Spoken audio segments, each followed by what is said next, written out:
ஆச்சாரியனின் திருவடிகளே சரணம். ஸ்ரீரங்கம் திவ்ய தம்பதிகளின் திருவடிகளே சரணம். ஸ்ரீ விஷ்ணு புராணத்திலே இன்று நாம் முசுகுந்தனுக்கு அருள் புரிதல் என்பதை பற்றி பார்ப்போம். மைத்ரேயரே ஸ்ரீ கிருஷ்ணன் துவாரகையை நிர்மாணித்த பிறகு தனியாக மதுராபுரிக்கு சென்றார் என்று கூறியிருந்தேன் அல்லவா? அப்பொழுது பகைவனான காளியவனன் மதுராபுரியை முற்றுகையிட்டிருந்தான். ஸ்ரீகிருஷ்ணன் ஆயுதம் எதுவுமின்றி நகரிலிருந்து வெளியே சென்று கொண்டிருந்தார். அப்போது காளையவனன் அவரை அடையாளம் கண்டுகொண்டு அவரை பிடித்து சரி செய்யும் எண்ணத்துடன் பின்தொடர்ந்தான். அவன் பின்தொடர்ந்து வருவதை அறிந்த ஸ்ரீகிருஷ்ணன் ஒரு குகையினுள் புகுந்தார். அங்கு முசுகுந்தன் என்பவன் படுத்து உறங்கிக் கொண்டிருந்தான். காளையவனன் அந்த குகையிலே நுழைந்து அங்கு படுத்திருப்பவனை ஸ்ரீகிருஷ்ணன் என்று நினைத்து அவனை காலால் எட்டி உதைத்தான். தூக்கம் கலைக்கப்பட்டு எழுந்த முசுகுந்தன் காளையவனை தன் உடலிலிருந்து வெறுப்பட்ட அக்னியால் எரித்து சாம்பலாக்கினான். மைத்ரேயரி, அந்த முசுகுந்த மன்னனை பற்றி கூறுகின்றேன் கேளும்.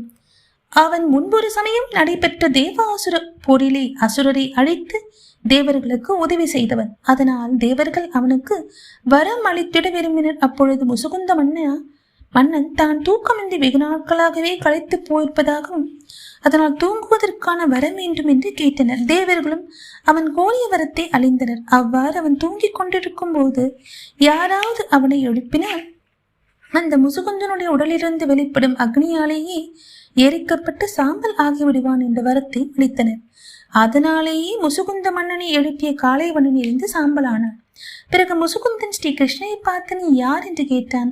அதற்கு ஸ்ரீகிருஷ்ணர் தான் எதுகுலத்திலே பிறந்த வசுதேவன் மகன் என்று கூறினார். அதை கேட்டதும் முசுகுந்த மன்னன் எழுந்து வந்து அவரை வணங்கினான். சுவாமி, தங்களுடைய திரு அவதார பெருமையை முன்பு கார்க்கிய முனிவர் கூறியிருக்கின்றார்.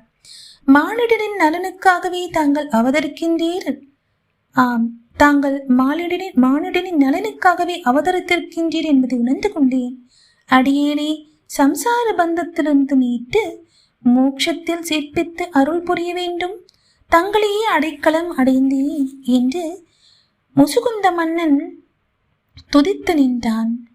ஸ்ரீகிருஷ்ணனும் அவனை நோக்கி, அரசனே, நீ சகல போகங்களையும் அனுபவித்து மறுஜென்மத்தில் உயர்ந்ததொரு குலத்திலே ஞானம் உள்ளவனாக பிறந்து என்னுடைய அருளால் மோட்சத்தை அடைவார் என்று கூறி அருளினார்.